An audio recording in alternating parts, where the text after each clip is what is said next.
राधा स्वामी जी। एक राजा का एक बहुत ही ईमानदार मंत्री था। वो मंत्री बहुत ही धर्मप्रिय व्यक्ति था। वो हर रोज़ परमात्मा की आराधना बिना नागा किया करता था। इससे उसे नैतिक व मानसिक बल प्राप्त होता था।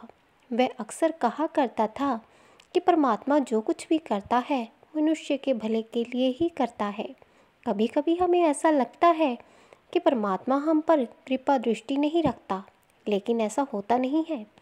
कभी कभी तो उसके वरदान को भी लोग शाप समझने की भूल कर बैठते हैं। वह हमको थोड़ी पीड़ा इसलिए देता है ताकि हम बड़ी पीड़ा से बच सकें। एक दरबारी को उस मंत्री की ऐसी बातें पसंद न आती। एक दिन वह दरबारी दरबार में मंत्री को संबोधित करते हुए बोला, देखो परमात्मा ने मेरे साथ क्या किया। कल शाम को जब मैं जानवरों के लिए चारा काट रहा था तो अचानक मेरी छोटी उंगली कट गई। क्या अब भी तुम यही कहोगे कि परमात्मा ने मेरे लिए अच्छा किया? कुछ देर चुप रहने के बाद मंत्री बोला, मेरा तो अब भी यही विश्वास है, क्योंकि परमात्मा जो कुछ भी करता है मनुष्य के भले के लिए ही करता है।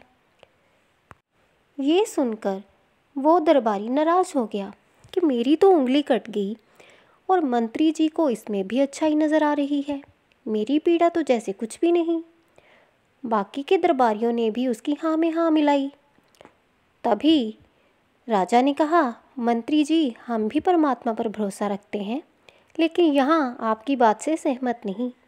इस दरबारी के मामले में हमें ऐसी कोई भी बात दिखाई नहीं देती जिसके लिए उसकी तारीफ़ की जाए। तो मंत्री मुस्कुराता हुआ बोला, ठीक है हजूर, समय ही बताएगा। 3 महीने बीत चुके थे।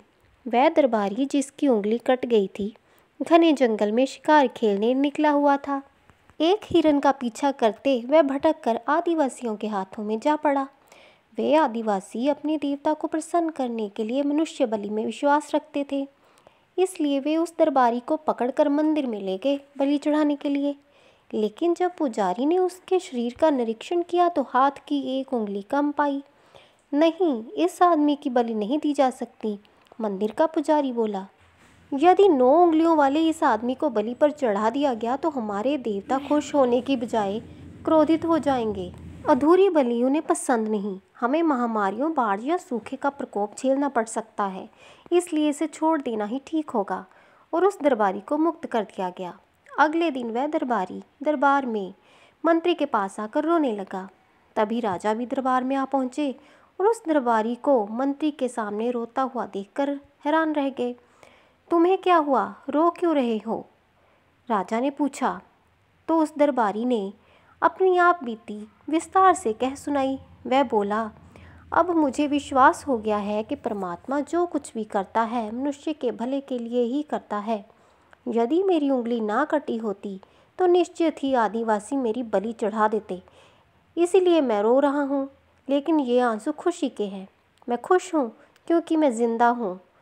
मंत्री के परमात्मा पर विश्वास को संदेह की दृष्टि से देखना मेरी भूल थी। राजा ने मंद मंद मुस्कुराते हुए दरबारियों की ओर देखा जो सिर झुकाए चुपचाप खड़े थे। राजा को गर्व महसूस हो रहा था कि ऐसा मंत्री जो कि बहुत ही बुद्धिमान है उसके दरबारियों में से एक है।